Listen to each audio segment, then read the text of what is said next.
छत्तीसगढ़ के प्रथम अमर बलिदानी वीर नारायण सिंह। लीजिए सुनिए कुशाभाऊ ठाकरे पत्रकारिता एवं जनसंचार विश्वविद्यालय की कार्य परिषद के सदस्य श्री प्रभात मिश्र के विशेष लेख का ये ऑडियो संस्करण। प्रस्तुतकर्ता भाजपा संगवारी। 19वीं शताब्दी के भारतीय इतिहास का गहन अध्ययन करने पर हमें अनेक घटनाओं के संदर्भ पढ़ने को और समझने को मिलते हैं। विद्रोह और विप्लव की ये कही अनकही ऐसी दास्तां है कि हम में से कोई भी व्यक्ति शायद ही इन तथ्यों से अनभिज्ञ होगा जो अनेकानेक हुतात्माओं की शौर्य गाथा है। इन सभी घटनाओं के बीच में एक सर्वप्रमुख घटना 1857 ईस्वी की है, जिसे सुप्रसिद्ध विचारक एवं क्रांतिकारी स्वातंत्र्य वीर विनायक दामोदर सावरकर भारत का प्रथम स्वतंत्रता संग्राम उद्धृत करते हैं। वहीं इतिहासकार विपिन चंद्र इसे कंपनी सरकार की नीतियों के विरुद्ध जनता के दिलों में संचित असंतोष एवं विदेशी सत्ता के प्रति घृणा का परिणाम बताते हैं। घटनाक्रम जिस प्रकार से भी घटित हुए हों, ये बात तो सुनिश्चित थी कि 1857 की चिंगारी से ही साम्राज्यवादी अंग्रेज सत्ता का किला जलकर भस्मीभूत हो गया था और देखते ही देखते समूचे भारतवर्ष में निरंकुश अंग्रेजी सत्ता के शोषण के विरुद्ध वातावरण बनने लगा। स्वाधीनता की ज्योति प्रत्येक भारतीय में प्रज्वलित होने लगी। याद आते हैं निराला और उनकी ये पंक्तियां, समर में अमर का प्राण जागो फिर एक बार। तब इसकी मशाल को अगणित शूरवीरों ने बुझने नहीं दिया था। इधर तब का तत्कालीन छत्तीसगढ़ क्षेत्र 1818 के सीताबर्डी युद्ध में अंग्रेजी सत्ता के पास चला जाता है। इसके पश्चात अंग्रेजों का दमन चक्र तेज हो जाता है और उठता है इसके विरुद्ध एक स्वर जो बाद में बन जाता है सबका संवेद स्वर। इसे नेतृत्व प्रदान कर रहे थे नारायण सिंह। शोषित पीड़ित किसानों के हितों को लेकर लड़ने वाले जुझारू नेता, प्रजा हितैषी लोकप्रिय नायक नारायण सिंह, जिन्हें सर्वप्रथम 1956 में इतिहासविद हरि ठाकुर ने वीर की उपाधि से विभूषित किया। तत्पश्चात सोना खान के ये अमर बलिदानी छत्तीसगढ़ गौरव वीर नारायण सिंह हो जाते हैं। वीर नारायण सिंह के पूर्वज रतनपुर के कलचुरी नरेशों की सेना के समर्पित एवं पराक्रमी योद्धा थे। 1493 ईस्वी में बहरेंद्र साय के रतनपुर का राजा बनने के पश्चात राजा द्वारा वीर नारायण सिंह के पूर्वजों के राज्य हित में योगदान को देखकर उन्हें सोना खान में जमींदारी प्रदान की गई, जो इस बात का सूचक है कि नारायण सिंह के पूर्वज राज्य एवं राजा के प्रति वफादार थे, जिसके फलस्वरूप उन्हें अन्य विश्वासपूर्ण कार्य भी समय समय पर रतनपुर के राजा द्वारा प्रदान किए जाते रहे। ज्ञात हो कि 1740 से 1741 के मध्य नागपुर यानी भोसलों के अधीन आ जाने से छत्तीसगढ़ का यह हिस्सा सोना खान शासन की दृष्टि से प्रभावित होने लगा और पूर्व में हय वंशी राजाओं से सोना खान को जो सुविधाएं प्राप्त हो रही थीं छीन ली गईं।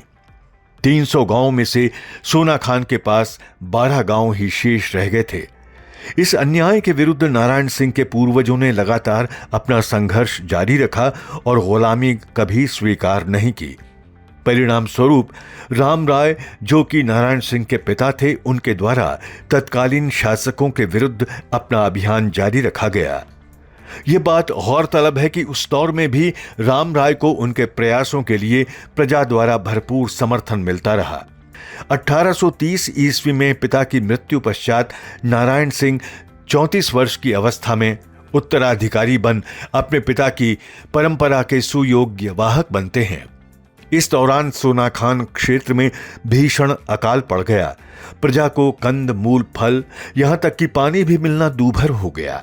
इससे परेशान हो जनता सोना खान में एकत्रित होना शुरू हो गई और लोगों ने जमींदार नारायण सिंह के नेतृत्व में व्यापारी माखन से संपर्क कर विनती की कि वो गरीब एवं किसानों के लिए अन्न एवं बीज उपलब्ध करा दे और अपना भंडार खोल दे।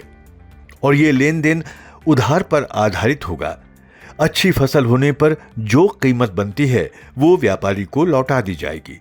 पर यह प्रस्ताव व्यापारी द्वारा अस्वीकार कर दिया जाता है, जिससे नारायण सिंह आक्रोशित हो गोदाम को खुलवाकर जरूरतमंद किसानों एवं गरीबों को उनकी आवश्यकता अनुसार अनाज वितरित कर देते हैं। नारायण सिंह इस प्रयास के बारे में रायपुर के डिप्टी कमिश्नर इलियट को 29 अगस्त 1856 को पत्र लिखकर सूचित करते हैं और अपने इन प्रयासों के पीछे के कारण को भी बताते हैं। नारायण सिंह का ये प्रयास सर्वजन हिताय सर्वजन सुखाय के अनुरूप था, पर ब्रिटिश सत्ता को यह गवारा नहीं था। इससे नाराज होकर अंग्रेज इलियट ने उनकी गिरफ्तारी का वारंट जारी कर दिया और 24 अक्टूबर 1856 को उन्हें संबलपुर से गिरफ्तार कर रायपुर लाया जाता है और उन पर डाका डालने और हत्या तक के झूठे आरोप लगाकर रायपुर जेल में बंद कर दिया गया, जिससे आसपास के क्षेत्र में अंग्रेजों के खिलाफ व्यापक प्रतिक्रिया होने लगी। इस जनरोष से अंग्रेजों को भी भय होने लगा। इस वक्त जब नारायण सिंह जेल में सजा काट रहे थे, उसी समय मई 1857 में मंगल पांडे के नेतृत्व में स्वाधीनता संग्राम की ज्वाला पूरे देश के कोने कोने में फैलने लगी। रोटी और कमल की पहचान चहुं ओर दर्ज होने लगी। तभी वे 27 अगस्त 1857 की रात जेल में सुरंग बनाकर जेल से भाग निकलने में कामयाब हो जाते हैं और सोनाखान पहुंचते हैं। नारायण सिंह कृषकों और आदिवासियों की अपनी सेना बनाते हैं और संकल्प लेते हैं कि अंग्रेजों को अपने राज्य से बाहर खदेड़ देंगे। इसी बीच 20 नवंबर 1857 को स्मिथ और नेपियर के नेतृत्व में अंग्रेज सेना जाती है। अंग्रेजों के इस अभियान को जन समर्थन न मिलने से अंग्रेज सेना में भय व्याप्त हो जाता है। घबराकर बिलासपुर से भी सैनिक बुलाए जाते हैं, पर इन लंबे प्रयासों के बाद भी अंग्रेज सैनिकों को बहुत लंबी प्रतीक्षा करनी पड़ जाती है और नारायण सिंह की सेना से स्मिथ का सामना अंततः सोनाखान से लगभग कुछ दूरी पर एक नाले के पास होता है। इस मुठभेड़ में स्मिथ की सेना को भारी नुकसान उठाना पड़ता है, पर इस लंबे युद्ध में अंग्रेजों के पास तोप और बंदूकें अत्यधिक मात्रा में थीं, जबकि नारायण सिंह के पास इन चीजों की कमी होने लगी। तीर, तलवार और भाले से आखिरकार कब तक लड़ा जा सकता था। अंत में नारायण सिंह चारों ओर से घिर जाते हैं और उन्हें गिरफ्तार कर रायपुर लाया जाता है और झूठा केस बनाकर उन्हें फांसी की सजा सुना दी जाती है। दिनांक 10 दिसंबर 1857 को 62 वर्षीय वीर सपूत योद्धा वीर गति को प्राप्त होते हैं। छत्तीसगढ़ में स्वतंत्रता संग्राम के अग्रदूत वीर नारायण सिंह को शत शत नमन। आप सुन रहे थे छत्तीसगढ़ के प्रथम अमर बलिदानी वीर नारायण सिंह को समर्पित कुशाभाऊ ठाकरे पत्रकारिता एवं जनसंचार विश्वविद्यालय की कार्य परिषद के सदस्य श्री प्रभात मिश्र के विशेष लेख का ये ऑडियो संस्करण। प्रस्तुतकर्ता भाजपा संगवारी।